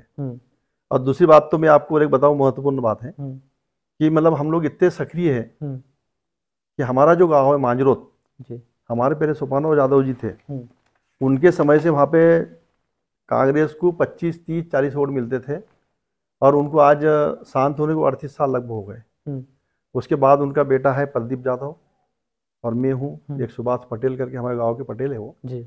और गांव में एक अच्छा सज्जन व्यक्ति है सुधाकर पवार, और आदिवासी लोगों में से एक हमारे गांव में आदिवासी लोग रहते हैं जो सरपंच बनता है अशोक जावरकर जी। हमें 4-5 लोग बैठ के इतना बढ़िया ढंग से तैयारी कर लेते हैं और सब पढ़े लिखे लोग हैं, समझदार लोग हैं, पर तुरंत हमारी बात मान जाते क्योंकि हमारे पास कोई भेदभाव नहीं है, हमारे पास कोई लालच नहीं है। तो वो समझते कि इनके पास लालच तो कुछ है ही नहीं, ये अच्छा काम करने के लिए बोलते हैं। तो हम लोग जब बैठते हैं कि अपने को कमल के फूल बोलना भी नहीं पड़ता अब तो कमल के फूल को एक तरफा वोट मिलता है, एक तरफा, और 1 साल नहीं, आज 50 साल हो गए। और दूसरी सबसे बड़ी खासियत तो ये है कि ग्राम पंचायत के चुनाव में कौन इच्छा नहीं रखता है कि मैं मेंबर बनूं, मैं सरपंच बनूं, हर कोई आदमी इच्छा रखता है। लेकिन हमारे यहाँ चुनाव आज तक नहीं हुए, 40 साल से चुनाव नहीं है हमारे यहाँ। ग्राम पंचायत के चुनाव आपस में हम लोग जो 5 नाम मैंने गिना है आपको, 5 भी और भी 5-10 और है, 10-20 नाम है। हम लोग सब बैठ जाते हैं गाँव में, हम कोटवार के माध्यम से ढूंढी बिटवा देते हैं कि फलाने दिन अपन अध्यक्ष ये सरपंच इसका चुनाव की लेकर के बैठक कर रहे हैं। तो गाँव के 200-300 लोग जमा हो जाते हैं, सब युवा टीम जमा हो जाती है, महिला भी आ जाती है बहुत सारी, सब बैठते हैं। अब बैठ के जब फिर हम लोग सब मिलकर तय करते हैं, सबसे राय पूछते हैं, फिर उसमें फिर हम तय करते हैं देखो ये नहीं अच्छा रहेगा, वो नहीं वो अच्छा रहेगा, फिर सबकी सहमति बन जाती है। निर्विरोध चुनाव होते हैं, निर्विरोध चुनाव। हाँ, लगातार 40 साल से हो रहे हैं। और अभी इस बार आदरणीय मुख्यमंत्री जी ने घोषणा की थी कि जहाँ महिला सरपंच हो जाएंगी, महिला उप सरपंच हो जाएंगी, महिला मेंबर हो जाएंगी, पंच सरपंच सब यदि महिला हो जाएंगी तो हम उनको 5 लाख रुपए एक्स्ट्रा सम्मान राशि देंगे। तो हमने वो भी फटाक से बैठक करी, 10 मिनट की बैठक हो, 10 मिनट की बैठक में वो भी तय हो गया। लेकिन वो 15 लाख रुपए अभी तक के मिले नहीं है। हाँ मिल जाएंगे, लेकिन आ जाएंगे, हमको भरोसा है। हमें इसके पहले हर साल 40 साल से हमको इनाम मिल रहा है और हर साल पैसे आ रहे हैं हमारे, ये भी आएंगे। भरोसा है आपको मिल जाएगा? पूरा भरोसा है। विजय गुप्ता जी, आप भाजपा के वरिष्ठ नेता है, आपने भाजपा से टिकट की मांग की है, ये बताइए कि आपको भाजपा टिकट क्यों दे? भाजपा मैं उनको विश्वास दिलाऊंगा, जब मैंने तो अभी मांग की है, जब मेरे से पूछा जाएगा, बोला जाएगा कि भाई तुम टिकट मांग रहे हो, जीतोगे कि नहीं। एक तो सबसे पहले जीतने का विश्वास दिलाना पड़ेगा, और साथ में जीतने के बाद में क्या करोगे, तो मैं तो उनको स्पष्ट बोलूँगा मैं जनता की सेवा करूँगा, मेरे कोई लालच है नहीं। मेरे को 2 बेटियां हैं जी, उनकी शादी हो जाएंगी, उसके बाद में क्या करना है, जनता की सेवा ही करना है। तो अभी भी विधायक बनूंगा तो जनता के दुख दूर कैसे, विश्वास है आपको विधायक बन जाएंगे? विश्वास तो है। हाँ। टिकट मिलने पे। हाँ। अब टिकट मिलने का विश्वास है जी। अब ये 10-15 की लिस्ट आप बता रहे, अब इसमें किसको देती है पार्टी, अब क्या बता सकते हैं। लेकिन यदि टिकट मिला तो ये तो मेरे को पक्का विश्वास है कि अपन चुनाव बहुत अच्छी तरीके से जीतेंगे, और चुनाव जीते तो फिर जनता में क्या तकलीफ है और जो कुछ रहे काम, ये तो देखो अपना एक छोटा सा घर होता है तो उसमें काम पूरे कभी होते नहीं जीवन में। अच्छे विधायक हो गए, हमारी अर्चना चिटनीस ने भी बहुत अच्छे काम किए, आदरणीय सांसद जी ने तो कितने काम किए। उसके बाद भी तो क्षेत्र बहुत बड़ा होता है, काम तो रहते ही है, काम कभी पूरे हुए नहीं है। तो जो काम रह गए हैं, जो जरूरी है, मैं उन पर पूरे फोकस करूंगा और उनको जल्दी काम को निपटाने की कोशिश करूंगा, और बात बिल्कुल दमदारी से रखूंगा और उसको काम को दमदारी से कराऊंगा। जनता का फायदा कैसा हो, जनता सुखी कैसी हो, ये चीज़ों पे ध्यान दूंगा। अच्छा, अगर आप विधायक बन जाते तो क्या करेंगे बुरहानपुर के लिए, थोड़ा सा कुछ गिनाइए हमको। बुरहानपुर सिटी के लिए, जैसे बुरहानपुर सिटी शहर है अभी, अब तो कहीं अभी बोलना भी नहीं चाहिए, पर ठीक है, विकास करेंगे वहाँ पे। लेकिन आपको लगता है कि विकास नहीं हुआ है? नहीं, विकास मैंने क्या बोला कि कितना भी विकास कर लो, एक छोटे से मकान में भी यदि आप विकास करते रहोगे तो भी कुछ ना कुछ अधूरा दिखेगा आपको, तो काम तो कभी खत्म होता नहीं है। तो लाइव दर्शक आपको देख रहे हैं, क्या विकास करें, थोड़ा गिना दीजिए। अब क्या देखते हैं आप बुरहानपुर की 3 बड़ी समस्या, ये बताइए। बुरहानपुर की बड़ी समस्या में तो अभी मैंने उस पर वैसा पूरा बारीकी से ध्यान दिया नहीं, अब आपने पूछा है तब मैं उस पर फोकस करूंगा। फिर भी लेकिन फिर भी अब जैसे ग्रामीण क्षेत्र है, हमारे किसान भाई बहुत हैं, किसान भाइयों को कभी आंधी तूफान आता है उससे नुकसान हो जाता है, आदरणीय मुख्यमंत्री से निवेदन करके कि उनको फसलों का बीमा हो जाए। पहले बीमा होता था, वो कमलनाथ जी आए जब से वो बीमा बंद हो गया तो बीमा बंद हो गया है, तो हम बीमा चालू करवाएंगे।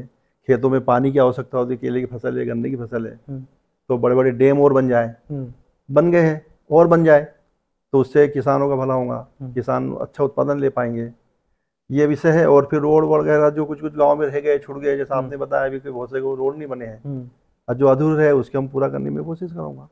अच्छा, बुरहानपुर से जब भाजपा के जो दावेदार है, कुछ के नाम मालूम है लेकिन और भी बहुत ज़्यादा दावेदार है, जैसे कि पूर्व मंत्री अर्चना चिटनीस है, गजेंद्र पाटिल है, हर्षवर्धन सिंह चौहान है, और अपने आप है, ठाकुर प्रियांक सिंह है, और भी हमें अगर बात करें तो नाम मनोज तारवाला है, भाजपा जिला अध्यक्ष मनोज लदवे है, ये सब दावेदार है।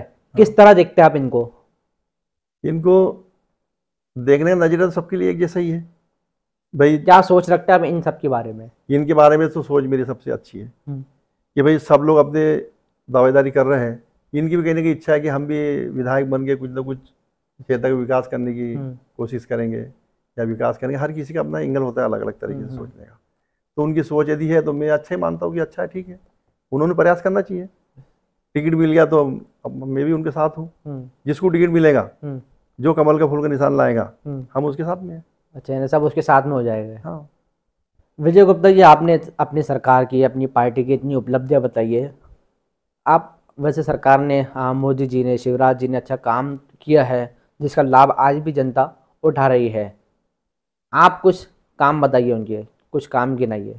अब काम गिनाने में तो देखो ये है, सबसे पहले ये पहले तो सरकार मध्य प्रदेश में शिवराज जी की बनी जी, तो सरकार बनने को अब समझ लो 20 साल हो जाएंगे। 20 साल पहले तक मध्य प्रदेश की हालत ये थी कि बिजली खेतों में थी नहीं, किसान परेशान था, रोड थे नहीं, है ना, किसी प्रकार का विकास था नहीं, और मध्य प्रदेश एक बीमारू राज्य की गिनती में गिना जाता था, है ना। तो जब से मुख्यमंत्री हमारे शिवराज सिंह चौहान जी बने, और उसके पहले प्रधानमंत्री अटल बिहारी वाजपेयी जो बने थे, उन्होंने योजना बनाई थी भाई। जब से भारतीय जनता पार्टी सरकार ने योजना बनाई थी, उन्होंने एक योजना बनाई थी किसानों के हित की जी। उनका सपना था, उनका कहना था कि जब तक अपने को हिंदुस्तान को यदि मजबूत करना है कहीं, तो किसान मजबूत नहीं होगा तब तक अपना हिंदुस्तान मजबूत हो नहीं सकता। क्योंकि किसान ही होती है, मतलब कोई नींव डलती है, मकान बनता है, उसकी नींव बनती है तो किसान ही है। किसान मजबूत है, तुम्हारी नींव मजबूत हो जाएंगी। तो प्रधानमंत्री जी ने ही तय करा था कि किसानों को जो लोन मिलता है सरकारी बैंकों से, प्राइवेट का तो छोड़ो, लेकिन सरकारी बैंकों से लोन मिलता तो उस पर 15-15% ब्याज लेती थी सरकारें पहले। तो अटल जी ने उसको 7% किया था, और पहले जमानतदार लगते थे। यदि मैं किसान हूं, मेरे को लोन लेने जाना है तो 2 जमानतदार लाना पड़ते थे जब मेरे को लोन मिलता था। तो जमानतदार जल्दी तैयार नहीं होता था, और कई बार मजबूर में तो ये करना पड़ता कि यार ले तो 5,000 में तेरे को दे दूंगा, 5,000 दे दूंगा, मेरी जमानत पे साइन तो कर दे। तो मतलब नुकसान ही होता था कुल मिला के। तो ऐसी योजना पहले सरकारों ने बना के रखी थी, अटल जी ने उसको खत्म कर दिया, और 50,000 तक लिमिट बना दी थी एक, कि 50,000 तक कोई जमानत की जरूरत नहीं, कोई जमानत की जरूरत नहीं, बैंक में जाएगा, अपना खेत का डायरी बताएगा, लोन सेंक्शन होगा और 50,000 उसको मिल जाएंगे। ये आसान तरीका उन्होंने निकाला।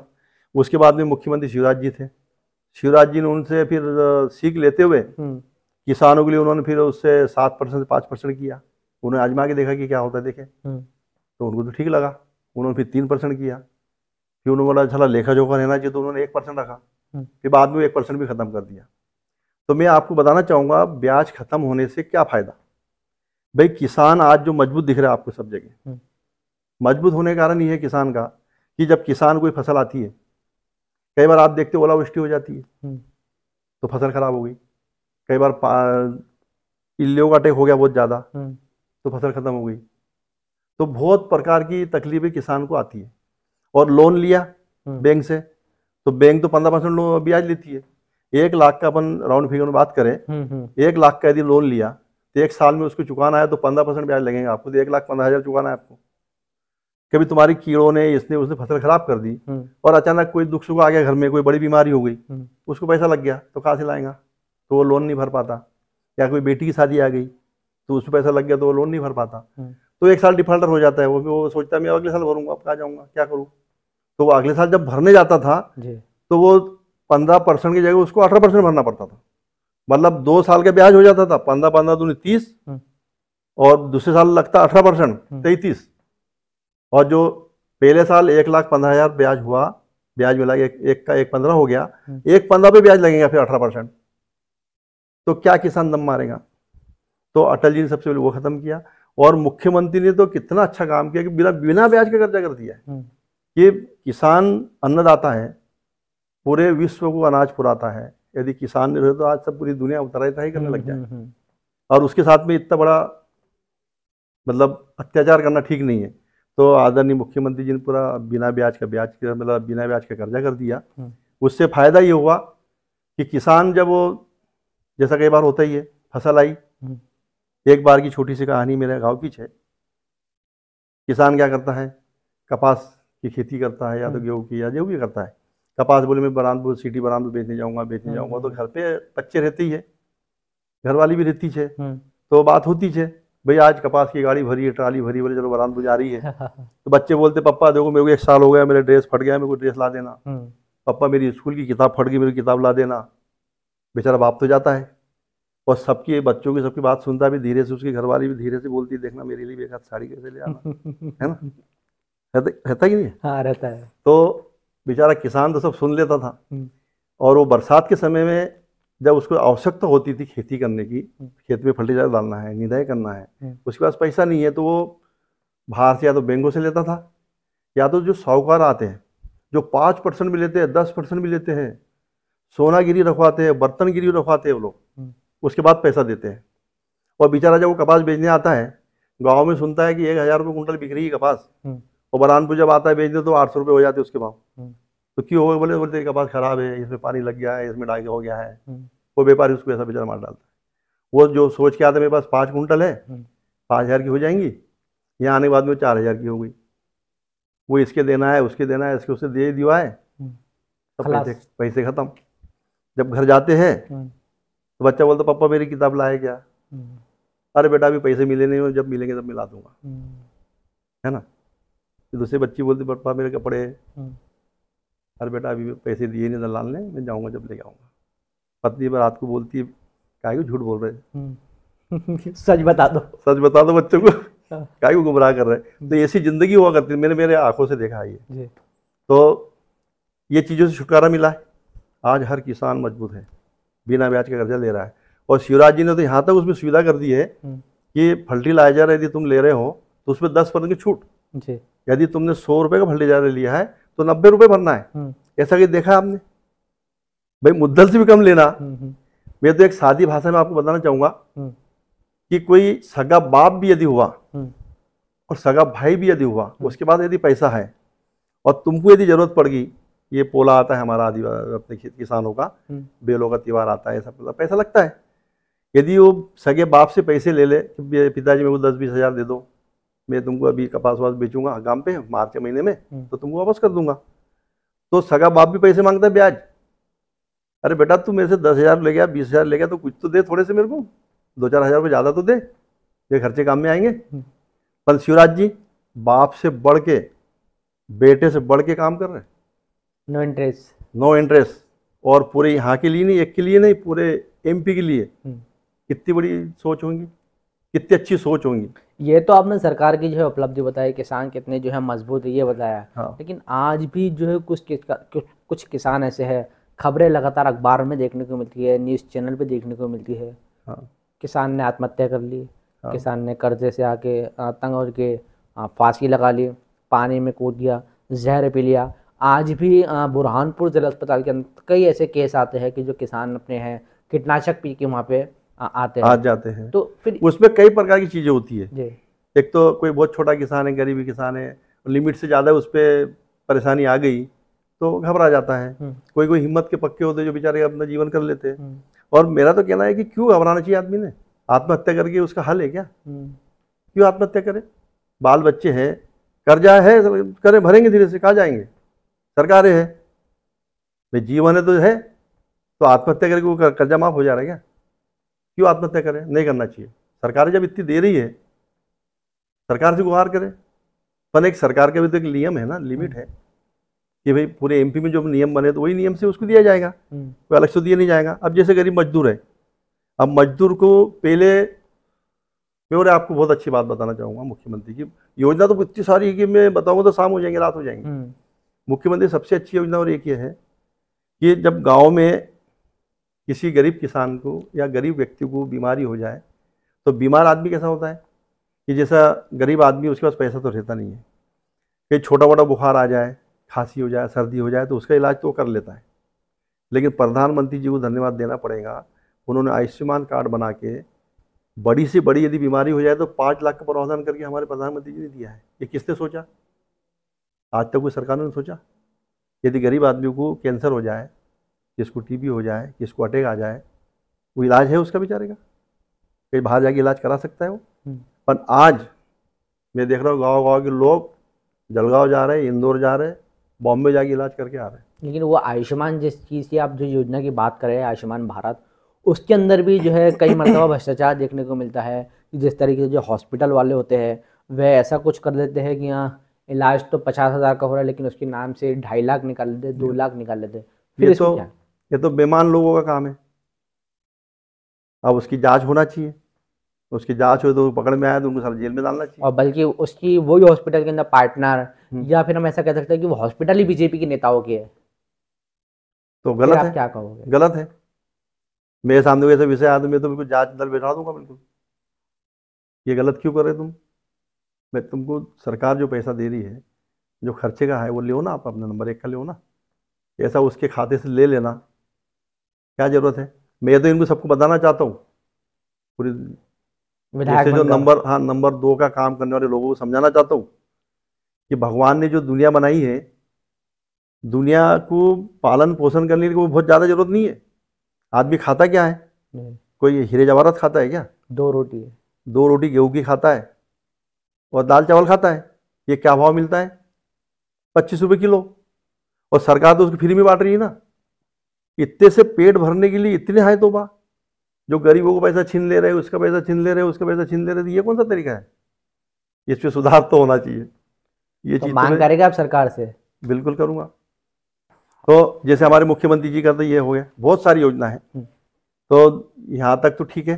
फिर उसके बाद में प्रधानमंत्री जो हमारे देश के बने जी, अपने नरेंद्र मोदी जी प्रधानमंत्री बने, तो आपने देखा इसके पहले 70 साल हुए देश को आज़ाद हुए, क्या हालत थी इस देश की, कितना बिखरा हुआ था, जाति समाज में उलझा के रखा था। आज प्रधानमंत्री को बदनाम किया जाता है।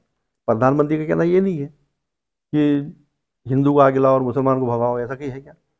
जो असामाजिक तत्व है उनको बख्शा नहीं जाएगा, वो हिंदू हो चाहे मुसलमान हो चाहे सिख हो चाहे ईसाई हो, जो गलत करेगा उसको सजा मिलना चाहिए। तो बंदिश लगेंगी, अतिक्रमणकारी को बंदिश लगना चाहिए। कहीं भी आ रहे, कहीं भी मकान बना ले रहे, कहीं भी आ रहे कुछ भी कर ले रहे, तो ये चीज़ें नहीं होना चाहिए। ये चीज़ों पे एक बंदिश हो। दूसरी बात, ये तो एक दूसरा विषय हो गया, लेकिन जनता के हित में करने वाले काम प्रधानमंत्री जी के, इसके पहले मैं खुद मेरे गांव में देखता था, गांव की महिलाएं खेत के मतलब गांव के बाहर नदी बहती थी कोई, या तो कोई नाला बहता था, तो वहां से वो 3-3 हंडे 4-4 हंडे एक लाइन से रख के जाती थी और वहां से पीने का पानी भर के लाती थी। चली जा रही है भैया बेचारी लेके आ रही है ना। जब से अटल बिहारी वाजपेयी जी आए और अपने अभी नरेंद्र मोदी जी आए, जिन्होंने योजना बनाई कि पूरे हिंदुस्तान में हर घर में नल जल योजना के माध्यम से पानी जाएगा और नल की टोटी से जाएगा। अटल जी ने उसमें सुधार ये करा था कि इतनी दूर से जाने बजाय वो हैंडपंप से पानी करेंगे। अब हैंडपंप का पानी का लफड़ा ये था कि कई पानी ऊपर लगता तो जल्दी हलावा से निकल जाता था, लेकिन कई जगह तो पानी इतना नीचे लगता कि आदमी जितना खाना खाता था हला हला के खाना वही बच जाता था उसके बेचारे का, है ना। तो उस पर सुधार किया हमारे नरेंद्र मोदी जी ने कि नहीं, अब तो बोले नल की टोटी अपने गरीब के घर के सामने लगेगी, वहां से पानी भरेगा और पानी लेके जाएगा। एक चीज ये हो गई। और सब लोग बोलते हैं कि नरेंद्र मोदी जी बाहर घूमते हैं, विदेश में जाते हैं, है ना, विदेश में जाते हैं नरेंद्र मोदी जी। तो विदेश में जाके उनका ध्यान आज भी जंगल में रहने वाले, कोने में रहने वाले एक एक आदिवासी के ऊपर है, एक एक आदमी पे, एक एक कार्यकर्ता पे है। कैसा है बताऊं? जैसे जंगल में रहने वाले लोग जो होते हैं, जैसे हम भी उधर खेतों में रहता हूँ, तो मांझोत खुर्द आसपास के जो गाँव है बिल्कुल आदिवासी गाँव है, बहुत गरीब लोग हैं बेचारे, तो उनके मकान पहले कैसे होते थे? उनके मकान 4 ठूनियाँ इधर उधर से लाई उन्होंने तोड़ के लकड़ियाँ, उसको गाड़ी, और जो तुअर बोते हैं ना अपन खेतों में, तुअर की तुरखाटी होती है जी, वो तुरखाटी का ऐसा कूड़ बना लेते हैं बाजू से, और आंगन में मट्टी होती है, मट्टी की तो कोई कमी ही नहीं, धरती माता ही है, और गोबर, गाय का नहीं तो भैंस का, बैल का, वो गोबर को मिला के कला के उसने उसको लिपा कि बन गया उसका आसियाना। ऊपर से उसने लकड़ियाँ डाली, अब पैसा तो नहीं है तो टीन लाएगा कहाँ से बेचारा, टीन भी महंगे महंगे कहाँ से लाएगा, तो इसलिए बाजार जाता है वो प्लास्टिक पन्नी लाता है, पन्नी ला के उस पर डाल देता है, और उस पर और फिर कचरा वचरा डाल देगा कि हवा में उड़े नहीं। और कभी भी आप ध्यान देना जी, कि बरसात जब आती है जून महीने में, बिना आंधी तूफान की बरसात आती नहीं जी, कभी भी बरसात शुरुआत होती है जब भी, तो बिना आंधी तूफान की कभी बरसात नहीं आएगी। खूब आंधी आती है, इतनी भयंकर आंधी आती है कि अच्छे अच्छे पक्के मकान उड़ा के ले जाती है, तो गरीब का वो कहाँ रुकने वाला है। तो कई जगहों इतनी हालत बुरी होती है गरीबों की, बेचारों की, उस समय दिल दहल जाता है आदमी का।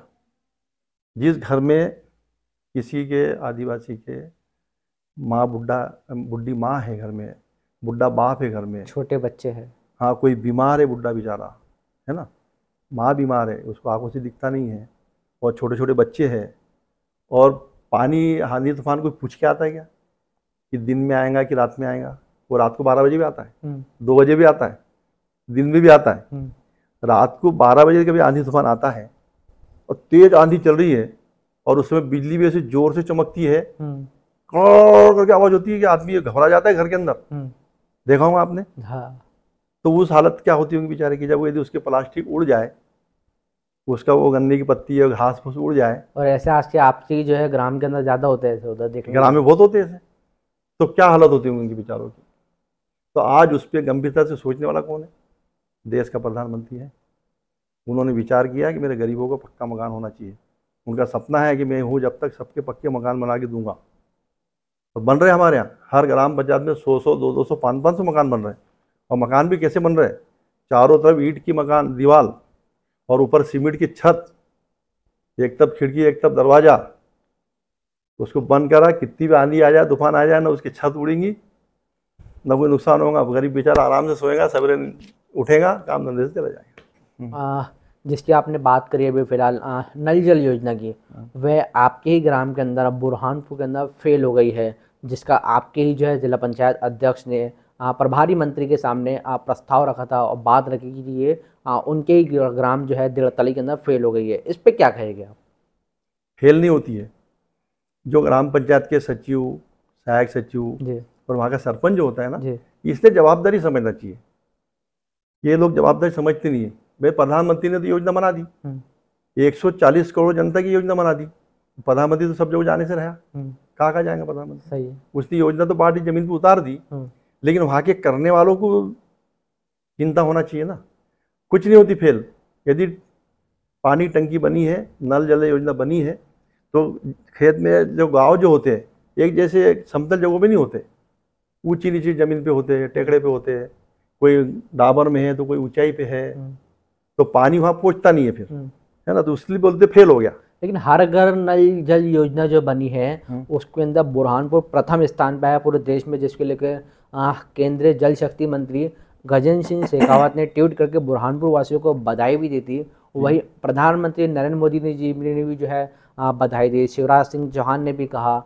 लेकिन हर घर नल जो योजना बुरहानपुर के अंदर है, कहाँ पर है? जैसे कई इलाके आज भी ऐसे हैं कि जहाँ पे पानी पहुँचता ही नहीं है। तो वही प्रॉब्लम बता रहा हूँ मैं, उस पर यदि वाल लग जाए नीचे तो पानी बराबर पहुँच जाएगा, लेकिन वहाँ के जो कर्णधार है उस पर ध्यान देते नहीं है।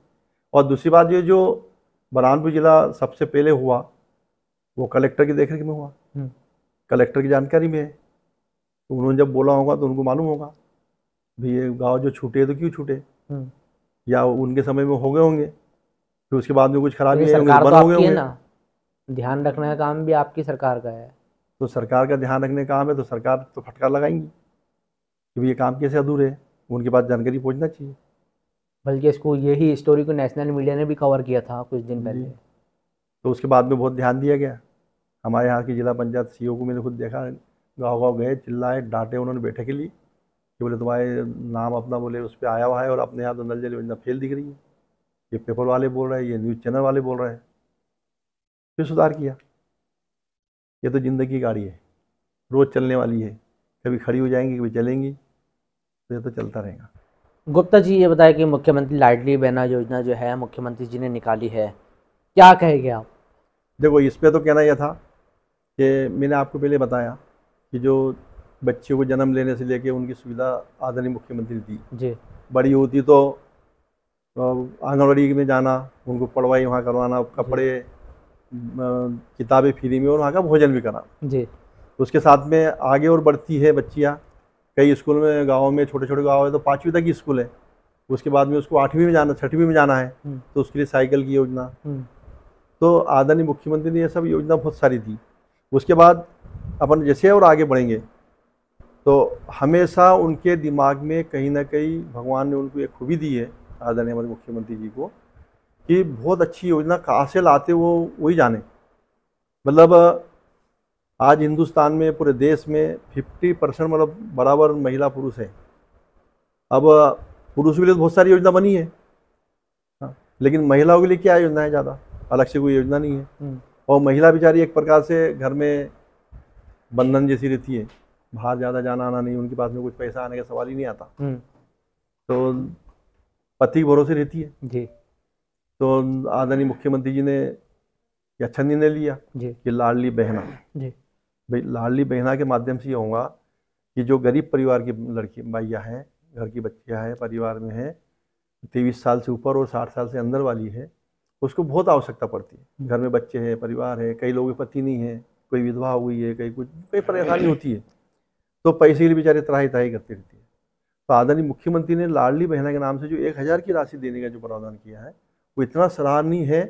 वो इतनी दुआ देंगे हमारे आदरणीय मुख्यमंत्री जी को कि भगवान इनको बहुत अच्छी लंबी उम्र दे और ऐसी नई नई योजना बना के लाए। और दूसरी तो और उनकी ये योजना तो ये भी बहुत अच्छी है, और सब योजना अच्छी है उनकी, मतलब समाज के लिए, किसान के लिए बोलो तो अच्छी है। मैं वो बताते समय रह गया था, पहले ज़माने में जो किसानों में बोला ना कि बिना ब्याज के कर्जा मुख्यमंत्री दे रहे हैं, पहले हमारे आदरणीय शिवराज जी के आने के पहले उस समय क्या था कि कांग्रेस सरकार होती थी और ब्याज 15%, फिर 18%, 2 साल लेट हो गया तो फिर 21%, और किसान नहीं भर पाता था तो किसान सरकार के अधिकारी जाते थे, सोसाइटी की जो है ना कॉपरेटिव बैंक के, उनके अधिकारी जाते थे, उनके घर में यदि कपास रखी तो कपास बाहर रोड पे लाके नीलाम करते थे। कपास घर में नहीं है तो उसके घर में जो भी सामान है, बर्तन है, तांबे के हंडे हैं, पीतल के हंडे हैं, तो रोड पे लाके नीलाम करते थे उसको। और दूसरी बात यदि वो भी नहीं है तो उसके घर पे यदि टीन लगे हैं तो टीन भी उखाड़ के नीलाम करवा देते थे। तो ये किसान की पहले हालत होती थी। आज जब से मुख्यमंत्री शिवराज सिंह चौहान जी बने हैं, किसान शान से जीता है, कोई अधिकारी उसके घर जाता नहीं है ना। एक वो काम हो गया। दूसरा, जैसे महिलाओं के विषय में बहुत सारी चीज़ें हैं, पर जो मुद्दे की चीज़ें वही बता रहा हूँ मैं। माँ बाप बुजुर्ग हो जाते हैं, माँ बाप के बुजुर्ग होने के बाद घर के बच्चे बोलो, बहू बोलो, या परिवार में उनकी बहुत ही अनदेखी होती है, और जीवन भर तो आदमी कमाने के चक्कर में लगा रहता है कि मेरे बच्चे के लिए ऐसा कर लूँ, मकान बना लूँ, खेत खरीद लूँ, या जो भी करना है कर ले, इसकी शादी कर दूँ। तो वो जीवन पूरा बच्चे के लिए खपा देता है, लेकिन जब उसको बच्चों की ज़रूरत पड़ती है, बच्चा उस समय उसको पूछता भी नहीं। और कभी वो चाहता है कि भाई अब मैं इतना जीवन तो कर लिया, अब आखिरी समय में मैं कुछ तीर्थ यात्रा चला जाऊँ, भगवान के दर्शन कर लूँ, भगवान के लिए इनके लिए दुआ करूँगा, बच्चों के लिए, है ना। तो बच्चे जाने नहीं देते, ज़्यादा दूर नहीं जाने देते, तो बोले भाई मैं ओंकारेश्वर जाके आ जाता, थोड़े से पैसे दे दे यार। तो बेटा तो ज़्यादा कम देने बोलता, लेकिन बहू तो उसको डांटती है, चल बुड्ढे, बड़ा जा रहा है, बोले बुढ़ापे में, बोले दर्शन करने के लिए बोले। तो वो योजना भी शिवराज जी ने बनाई। वो किसके दर्जे पे बनाई? पहले एक ज़माने में श्रवण कुमार होते थे, श्रवण कुमार भी अपने माँ बाप की बहुत सेवा करते थे जी। वो माँ बाप आंखों से दिखता नहीं था तो चलेंगे कैसे, और उस जमाने में ना कोई रोड थे, ना कोई बस थी, कोई साधन ही नहीं था, पैदल ही चलना था।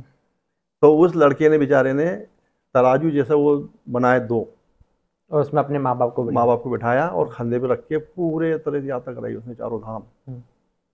उसी तर्ज पे शिवराज जी ने सोचा, अब देखो बुद्धि उनकी, अब सलाह देने वाला कौन है, क्या उनको कितनी अच्छी सलाह देते हैं, है ना। तो उनको सलाह दी कि नहीं, अब ये बुजुर्ग लोगों को तुम तीर्थ दर्शन कराओ।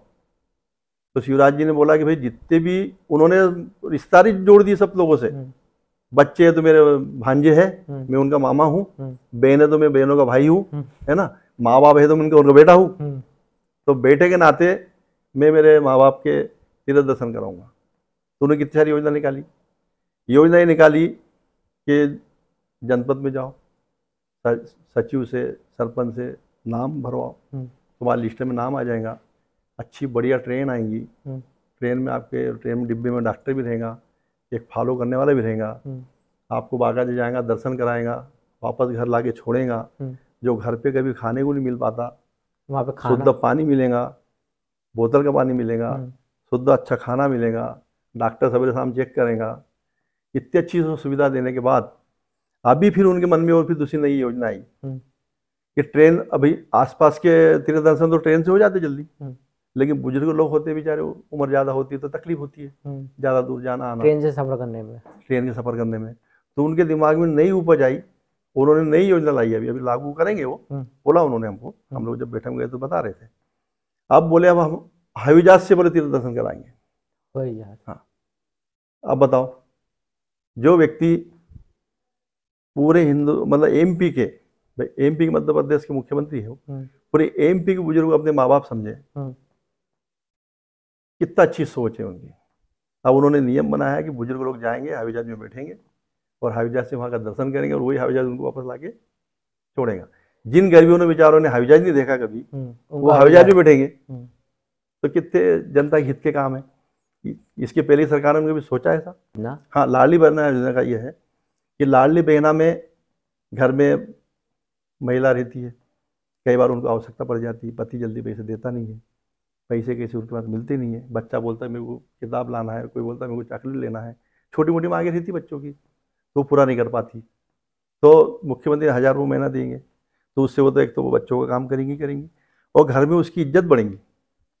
घर में उसकी सास है, सास भी यदि 60 साल से कम है तो उसको 1000 रुपये मिलेंगे, उसकी भी इज्जत बढ़ेंगी। इज्जत क्यों बढ़ेंगी कि पति आएगा बाहर से, यदि पति को भी जरूरत पड़ गई फिर पति को बहलाएगा, पुचकारेगा कि तेरे पास 6 महीने से 1000 रुपये आ रहे हैं, 6000 रुपये तेरे पास जमा हो गए, अरे 1000-2000 मेरे को दे दो जरा, मेरे को काम पड़ रहा है जरा। तो वही बड़ी खुशी से दे देंगी। भाई वो भी तो खर्चा ही करेंगे ना, घर में खर्चा करेंगी तो उनके रिश्ते भी सुधरेंगे। तो एक तो वो भी लाभ है, बच्चों की छोटी मोटी मांग उसकी माई पूरी कर देंगी, पति को बोलने की जरूरत ही नहीं पड़ेगी, पति बोलने की जरूरत नहीं पड़ेगी। तो आप ये योजना की बात कर रहे हैं, लेकिन कांग्रेस ऐसा कह रही है कि जिस तरीके से जो है एमपी के अंदर सिलेंडर के भाव बढ़े हैं, अगर उसके अंदर 500 भी कम हो जाते तो गरीब को आसानी हो जाती। 500 के यदि भाव बढ़े तो आप एक अंदाज़ा लगाओ, जब मनमोहन सिंह जी सरकार में थे, अब वो आंकड़े मेरे पास है ही नहीं पर मेरे पूरे ध्यान में है, जब वो थे उस समय 10 साल सरकार में रहे, वो प्रधानमंत्री रहे 10 साल, और दिग्विजय सिंह भी 10 साल मुख्यमंत्री रहे, है ना। तो उनके कार्यकाल में भी यही स्थिति थी। उनके कार्यकाल में डीजल पेट्रोल क्या भाव थे और 10 साल में कितने गुना बढ़े, इसका आपने आकलन कर लेना। और मुख्यमंत्री शिवराज जी बने हैं, उससे लेके आज तक कितने पेट्रोल डीजल के भाव बढ़े, गैस सिलेंडर के कितने भाव उस समय बढ़े, और आज गैस सिलेंडर के भाव इनके प्रधानमंत्री मुख्यमंत्री बनने के बाद में कितने गुना बढ़े, उनसे बहुत कम गुना बढ़े। ये अपने को दिखा रहे कि बढ़ गए तो बढ़ेंगे ना। महंगाई बढ़ रही है, रोजगार बढ़ रहे हैं, लोगों की तनख्वाह बढ़ गई है। तो मेरे पास तो कोई जनता आज तक आके बोली नहीं कि गैस सिलेंडर 1000 रुपये का हो गया, बस ये नेता चिल्ला रहे हैं, बाकी जनता तो आपको बोली कि जनता ने कि गैस के भाव बढ़ गए। हम लोग इतना पेट्रोल भरने जाते हैं, डीजल भरने जाते हैं, पहले मोटरसाइकिलें नहीं थी, आज मैं हमारे यहाँ देख रहा हूँ हर मजदूर के पास भी मोटरसाइकिल है। पहले मजदूर पैदल जाता था, आज वो मोटरसाइकिल लेके जाता है, उसमें पेट्रोल डालता है और किसान से जाके पैसे मांगता है पहले कि मैंने आज पेट्रोल डाला 1 लीटर, पहले तो 1 लीटर के पैसे दे मेरे को कि तेरे खेत पे काम करूँगा, मेरी रोजंदारी अलग, और किसान भी देता है, आज वो फटफट भी घूम रहा है। तो क्या तकलीफ है। और फ्री में अनाज दे रही है सरकार। आपने पहले सवाल किया था कि गरीब लोग भूखे रहते हैं, मेरे नज़र में तो ये तो इंसान है, मुख्यमंत्री भी इंसान है, प्रधानमंत्री भी इंसान है, आंकड़ा है, नहीं देश का भी आंकड़ा है। लेकिन मैं आपको बहुत पुराना एक उदाहरण दूं कि मेरे पिताजी महात्मा थे, तो वो पूरे ऐसे पुराने जमाने के उदाहरण देते थे हमेशा। एक बार शंकर और पार्वती जी थी, शंकर भगवान और पार्वती माता जी। ये हमेशा बरसों देखते थे। शंकर भगवान कई बार खाना खाने, पार्वती माता खाना बोलती थी, चलो खाना खा लो। बोले नहीं, अभी मेरे कुछ लोगों ने खाना नहीं खाया है। बोले कौन से लोग? बोले पृथ्वी पे रहने वाले जानवर, जंतु, ये वो, अभी कुछ लोग भूखे हैं, बोले उनको पहले खा लेंगे, उसके बाद ही मैं खाना खाऊंगा। बोले ऐसा कैसा? भाई तुमको कहाँ से दिख जाता? बोले मेरे को सब दिख जाता। बोले फिर उनको लगा कि अब उनको दिख जाता है कि खाना सबने खा लिया, फिर जाके वो खाना खाते थे। एक चीज हो गई। तो एक बार पार्वती माँ ने परीक्षा ली उनकी, शंकर जी की। मैं देखती जरा शंकर जी बोले ये तब बोलते तो साला है क्या सही। तो उन्होंने क्या करा, एक चींटी को डब्बी में डाल दिया और उसका ढक्कन पैक करके रख दिया, है ना। अब पैक करके रख दिया, अब उसने देखा कि साले चींटी को बंद करके रख दूंगी, इसके बाद खाना आएगा कहाँ से, इसमें डालेगा कौन, ये तो मेरे को मालूम है। तो फिर पार्वती माता फिर वो सवाल करने के पहले गई थोड़ा, उसे देखी चींटी अंदर है कि नहीं है। जैसा मसाला अपन बोलेंगे वहाँ चींटी मिले ही नहीं। तो उसने डब्बी खोली और पार्वती माता ने घर में मंदिर में पूजा वूजा करी थी, वो चावल लगाते टीके में, वो देखने दिखाने वो चावल का दाना कब गिरा उसको पता ही नहीं, और उसने ढक्कन लगा दिया। बोले नहीं जी तुम झूठ बोल रहे हो। नहीं, बोले मेरे सब लोगों ने खाना खा लिया। बोले जानवर से लेके इंसान से लेके सबने खाना खा लिया। बोले नहीं, तुम्हारा एक जानवर ने खाना नहीं खाया, हो ही नहीं सकता। बोले शंकर जी बोले नहीं, बोले मैं बताती हूँ। बोले लाओ बता। कभी संभव ही नहीं, बोले ऐसा हो ही नहीं सकता। तो बोले बताओ लाओ। वो जब डब्बी ला के खोली तो चींटी चावल का दाना खा रही है। वो देखो चावल खा रही है। बोले देख, तो ऐसी कहानी है। भूखा कोई नहीं सोता, भूखा कोई नहीं रहता, सबको भगवान अपन नहीं पूर्ति कर सकते उसकी। अपना हिंदुस्तान की जनसंख्या 130 करोड़ है, 133 है, पर अराउंड फिगर 130 ही बोलते हैं अपन लोग। और विश्व की तो अरबों है। ये कोई आदमी इसकी पूर्ति कर सकता है? इसकी पूर्ति कर सकता है सिर्फ भगवान, और भगवान कर रहा है पूर्ति। ये तो माध्यम है, शिवराज जी माध्यम है। जो सरकारें आती है वो सरकार माध्यम हो जाता है। जैसे एक परिवार में मुखिया आदि, जो घर का मुखिया होता है वो मुखिया हो जाता है। उसका दायित्व होता है मैं परिवार को सबको अच्छा भरण पोषण मिलता रहे। यही होता है ना, कि कैसे वो स्पेशल ले आता है नहीं। तो ऐसा शिवराज जी जो दायित्व संभाल रहे हैं या प्रधानमंत्री जो दायित्व संभाल रहे हैं, वो अपने जवाबदारी, उनकी जितनी उम्र है, जितना काम भगवान ने सौंपा है वो काम वो कर रहे हैं। तो मेरे नज़र में तो कोई ऐसा लगता नहीं कि कोई भूखा है, क्योंकि मेरे को विश्वास ये है कि भगवान ने नियम ये बनाया है कि कोई भूखा सोता ही नहीं है, तो भूखा रहेगा कहाँ से, बताइए। बहुत बहुत शुक्रिया हमसे बात करने के लिए। बहुत धन्यवाद, आपने मुझे बुलाया, ये मौका दिया, मैं आपका बहुत शुक्रिया अदा करता हूँ। तो ये थे बीजेपी के वरिष्ठ नेता जिन्होंने हमारे बेबाक सवालों का जो है जवाब दिया है।